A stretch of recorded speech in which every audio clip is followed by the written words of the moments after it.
Hello.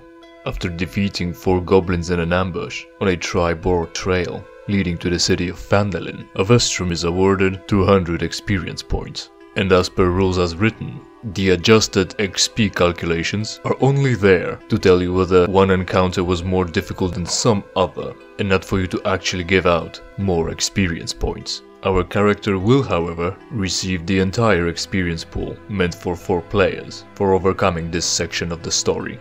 And for tackling the story alone, I, as a game master, award an inspiration. And so with 300 experience points, he gains a 2nd level. He takes up an arcane tradition of necromancy, even though I personally was hoping to play the chronologist and luckily rolls maximum hit points. In relative safety, the mage begins to investigate the site. He finds out that the saddlebags have been looted and there is an empty leather map case lying nearby. His passive survival score allows him to notice some tracks. Although with a bit of difficulty, the wizard recognizes that about a dozen goblins have come and gone along the trail, as well as signs of 2 human-sized bodies being hauled away from the ambush site. The trail leads northwest. The human decides to strip the goblins of everything they carry, load it onto the cart, and follow the tracks off-road, until he finds some cover amongst the trees to take a long rest and not draw too much attention. After his recovery, it already began to get dark, so Avestrum decided to spend the night here and continue the next morning. At dusk, he ties the oxen down and continues on foot, the familiar taking point, scouting ahead and flying above the ground, keeping the master informed of any dangers. Very soon after resuming the chase, the owl notices a camouflaged snare. Noting its location, our duo takes precaution to avoid it and continues following the goblin trail. But this means there is surely trouble ahead.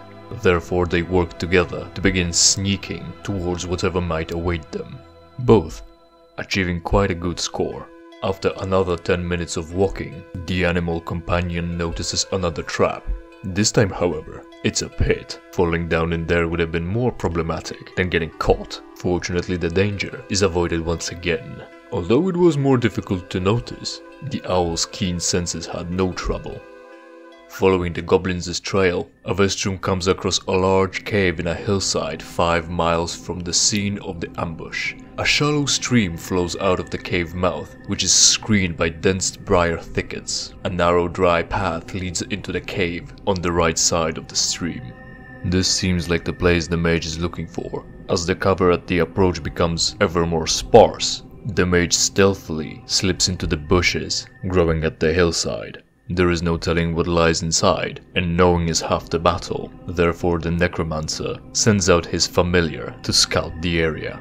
Circling above the entrance, the owl quickly spots a welcoming party. On the east side of the stream flowing from the cave mouth, a small area in the briar thickets has been hollowed out to form a lookout post or blind. Wooden planks flatten out the briars and provide room for the guards to lie hidden and watch the area, including a pair of goblins lurking there right now. The creatures are supposed to be keeping watch on this area, but they're not paying much attention.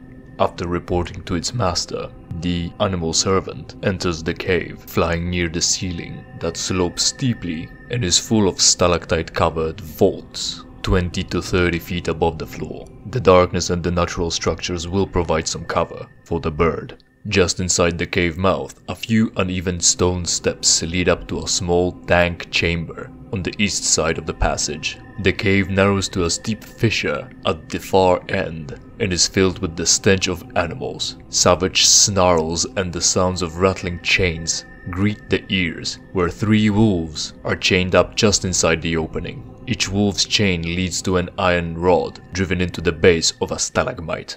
There isn't much slack in them, however. With the excellent stealth, the familiar is beyond the capability of the wolves to notice it. Taking note of the captured canines, it continues upstream. The main passage from the cave mouth climbs steeply upward, the stream plunging and splashing down its west side. In the shadows, a side passage leads west across the other side of the stream. In the shadows of the ceiling to the north, the owl can just make out the dim shape of a rickety bridge of wood and rope crossing over the passage ahead of it. Another passage intersects this one, 20 feet above the ground.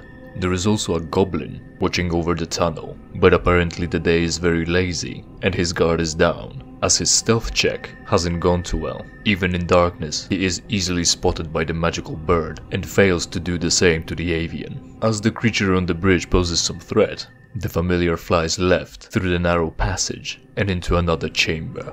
This large cave is divided in half by 10-foot high escarpment. A steep natural staircase leads from the lower portion to the upper ledge. The air is hazy with the smoke of a cooking fire and pungent from the smell of poorly cured hides and unwashed goblins. There is 6 of them in this den. 5 tend the cooking fire in the northern part of the cave near the entrance passage, while the last one rests in the upper southern part of the cave. There is also another person there. Someone looking like a human warrior is held prisoner in this chamber. He is securely bound to the southern ledge of the cavern and looks beaten and weak. There is still more to this hideout, so the owl continues to fly near the ceiling. Passing above the bridge, the next cavern is half filled with 2 large pools of water. A narrow waterfall high in the eastern wall feeds the pool, which drains out of the western end of the chamber to form the stream that flows out of the cave mouth below. Low fieldstone walls serve as dams holding the water in. A wide exit stands to the south, while 2 smaller passages lead west. The sound of the waterfall echoes through the cavern, making it difficult to hear. This room is occupied by 3 more goblins that carry on their daily duties. The summoned spirit continues its survey to the last room. Sacks and crates of looted provisions are piled up in the south end of this large cave. To the west, the floor slopes toward a narrow opening that descends into darkness. A larger opening leads north down a set of natural stone steps, the roar of falling water echoing from beyond. In the middle of the cavern, the coals of a large fire smolder. The chamber is occupied by 4 creatures, 1 wolf, 2 goblins, and something a bit bigger. Surely a goblinoid, but seeming more formidable. Throughout that time, Avestrum was kept informed of the findings in this complex. The familiar remained unspotted and is clear to return to aid its master in battle, the plan for which is already brewing in the human's head. Obviously, the goblins in the Outlook needed to be eliminated first. They weren't even trying to hide. The necromancer snuck up closer to get a good shot at one of them. Utilizing his advantage, first he will cast a firebolt, and next his minion will fly in and provide additional help. Avestrum casts the spell, conjures the firepower in his hand, and lobs it at the creature in clear view, scoring a hit and scorching for 5 damage. Next, the familiar swoops in, flaps its wings to distract the enemy right in front of his face, and then flies away up in the air with its remaining movement speed. The initiative is decided. The wizard gets to go first again. Another flaming projectile is thrown at the wounded goblin. Unfortunately, the small foe seems to shrug off most of the damage. The owl swoops down again, provides help against the target of the recent assault, and flies back up 30 feet away from it. The goblin retaliates. It draws its bow with an arrow in its hand, lets it loose, but misses. His projectile seems to veer off as it knocks off of the branches of the bushes. Then he moves away to rely on the cover provided by the thickets. The second enemy readies his shot as well. His attack strikes true, however, and the mage considers his options, but decides to keep his spell slot, trading off his health. The damage isn't devastating, and the fight continues, as the other goblin then moves as well, taking cover deeper in the growth. The clearing isn't large, and they are now both clustered together. The human decides to capitalize on this situation. He runs across the stream, reaches for his book, as it opens on the pages, describing the